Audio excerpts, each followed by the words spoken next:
This is not the view of York that draws tourists from all over the world. This is the city at a low point during flooding in recent years.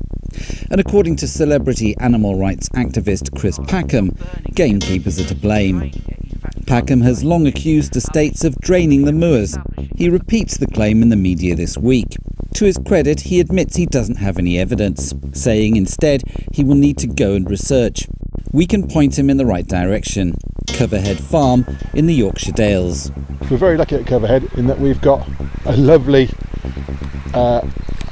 big stream or small river that starts on the farm and runs right through the middle, but it's been modified over the decades and centuries by people at a time when it was not seen as important.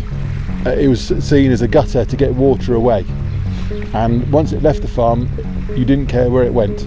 The river, which is the Cover, runs into the Ewer, which runs into the Ewes, which goes through York.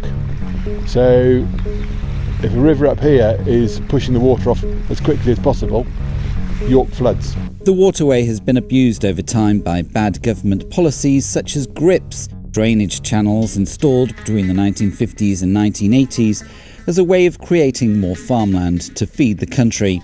So here we have an example of a moorland grip, and when it was made it was a foot wide and 18 inches deep. It's now about 5 foot wide and 4 foot deep. In a dry time, the peat on the edges dries and crumbles, and gradually the grips go from a foot wide to as big as you like. And we're now further down the same grip where it's been blocked. That's allowed vegetation to heal over, forming a skin on the peat, and just in front of each grip block, you find a little pool. When we first came to the farm in the 80s, there was hardly a stone in the river that was smaller than a football, because all the small stuff was disappearing down the river every flood. Since the grips have been blocked up, the peaks have been a lot lower, and the force of the river has been a lot lower. That's allowed smaller rocks and gravels to stop and silt. The big boulders are no longer moving, and they've become concreted into the bed. They're adding roughness to the bed of the river, which slows the water up itself. Perhaps Packham needs to get a grip. While he bangs on about rewilding the moors, Maul is passionate about Coverhead and has spent years rewinding the river. In many places it's been straightened to grab a bit more meadowland, because when people had to feed their cattle and their sheep, they were dependent on how much grass they could meadow. We've got the floodplain, but the river has been pushed into the shadow of the hill, and it's been made straight, and they've built a wall to retain it, and then people have meadowed the bit of ground that they've reclaimed from the river. Great for the meadow, but what it means is the river is short, it's straight, it's narrow, and it's lost its function. It runs too straight. So it's a big problem to fix, but how we're fixing it is taking a load of the limestone blocks that have fallen off this cliff here and putting them in the river to add roughness and make the river do a few little bends within the channel. And it's worked brilliantly this year, and there's some really nice gravel formed in there, which the sea trout and the trout can go and spawn in. Maul isn't the only one trying to keep as much water on the moors as possible. George Windali is doing similar work in the North York moors, as we have highlighted before.